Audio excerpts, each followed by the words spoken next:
Every makeup artist has its signature look, and my personal signature look is the elongated eyes. Here is how I start this eye look. I use a matte eyeshadow base as a primer. This is more to unify the lid and make it look more even. I always use this sparkling Phyto-Eye Twist. I start drawing the line on the outer corner of the eye.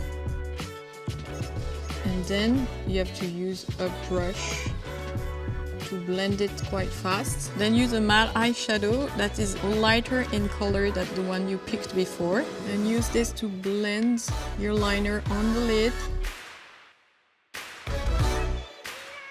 Last step, always a good layer of mascara to open up the eyes even more. You have more volume, more precision, and it's very easy to apply.